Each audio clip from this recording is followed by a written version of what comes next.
আজকে অ্যানির বাবা ও অ্যানির মা দুজনে বেড়াতে গেছে।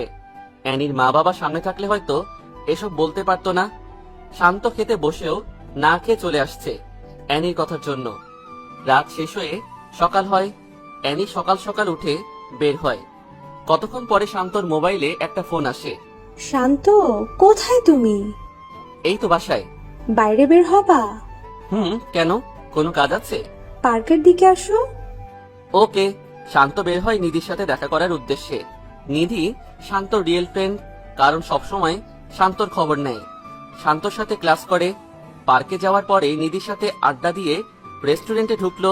তখন খেয়াল করে দেখে পাশের টেবিলে অ্যানি আর ওই ছেলেটা বসে বসে কথা বলছে আর হাসাহাসি করতেছে। একসময় তারা বের হয়ে যায়। 30-35 মিনিট পরে শান্ত ও নিধিও বের হয়ে যায়, যার যার বাসার উদ্দেশ্যে চলে যায়। শান্ত বাসায় যাওয়ার 5-10 মিনিট পরে অ্যানির মোবাইল থেকে ফোন আসে। শান্ত, 27 নম্বর রোডের 5 নম্বর বাসায় তাড়াতাড়ি আয় প্লিজ। কি হয়েছে? তাড়াতাড়ি আয়। বলে ফোনটা কেটে দেয়। শান্ত তখন গাড়ি নিজে ড্রাইভ করে জায়গা মতো গিয়ে দেখে ভিতর দিয়ে দরজা বন্ধ। শান্ত কয়েকটা ধাক্কা দেওয়ার পরে দরজা খুলে। দরজা খোলার সাথে সাথে দুইটা মেয়ে এসে শান্তকে জড়িয়ে ধরে বলে, কাকে পছন্দ হয়, নাকি দুজনের সাথেই করবা? শান্ত মোটেও এসবের জন্য প্রস্তুত ছিল না। শান্ত জোর করে তাদের হাত থেকে ছুটে এসে পড়ে। বাসায় যাওয়ার পরে শান্ত এগুলো ভাবছে আর বলছে, অ্যানি আমাকে এইসব জায়গার ঠিকানা কেন দিল? ওর ফোনের সময় তো মনে হয়েছিল বড় কোনো বিপদে পড়ছে। অ্যানি বাসায় আসার পরে দেখে শান্ত তার দিকে জিজ্ঞাসু দৃষ্টিতে চেয়ে আছে। কিছু বলবি? আমার সাথে এসব করার মানে কি?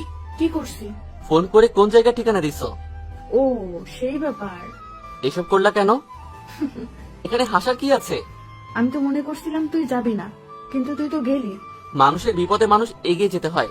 আর হ্যাঁ, এসব নিয়ে মজা করলে যেদিন সত্যি বিপদে পড়বা তখন কেউ যাবে না। আমাকে তোর জ্ঞান দিতে হবে না, বলে এনে তার রুমে চলে গেল। দোস্ত, বল। শান্ত কি তোদের বাসায় থাকে? এটা কি তুই নতুন জানিস? তোদের বাসায় থেকেও কিভাবে ক্লাসের টপ ছাত্র হয়? জানি না, এত প্যারা দেয় তাও লেখাপড়া ঠিকঠাক চালিয়ে যায়। ওরে আর এভাবে জ্বালা দিস না। কেন?